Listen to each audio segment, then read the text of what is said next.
research path, that means you might have an idea of what you want to do, where you might go to school if it's needed, or that you might want to go straight to work after high school.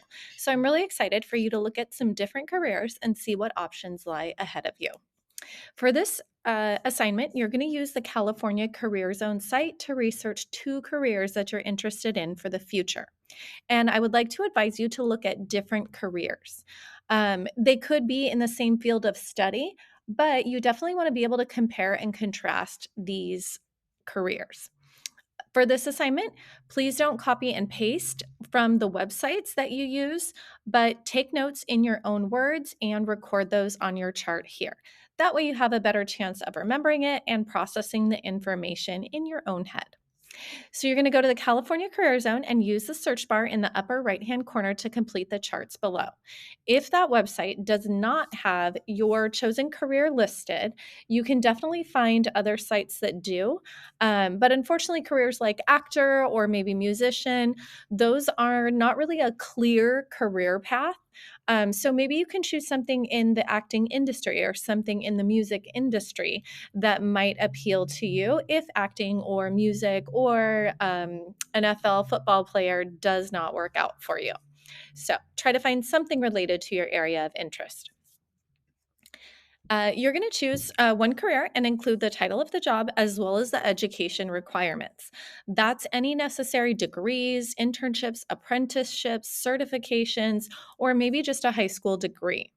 Then you want to include the salary range. And at that point, you're going to need to boil down what they do to the top three things that you think that person needs to do.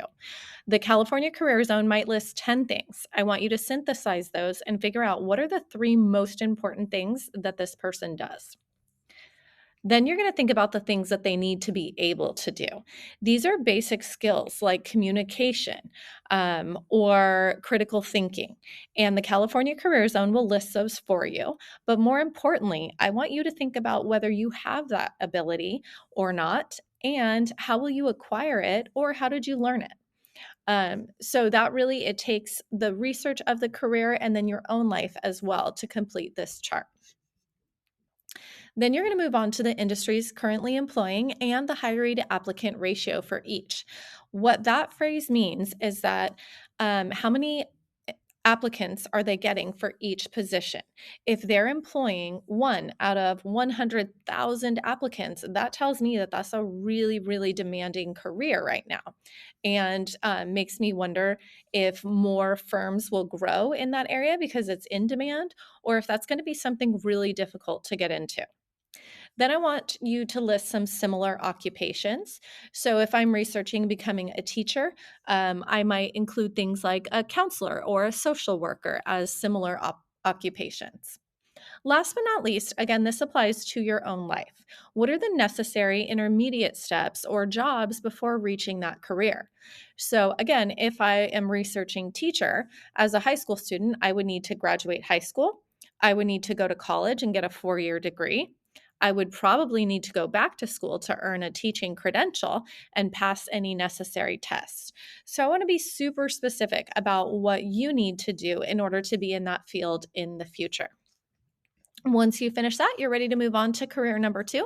And again, I'd love it if it was something different than career number 1, just for the fact that you can compare and contrast those careers in the future.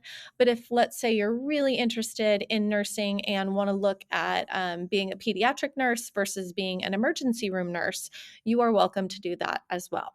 If you have any questions or if there's anything I can do to help, please don't hesitate to stop by room 203 or join me at tutorial, or you can always send me an email as well. Have a great day.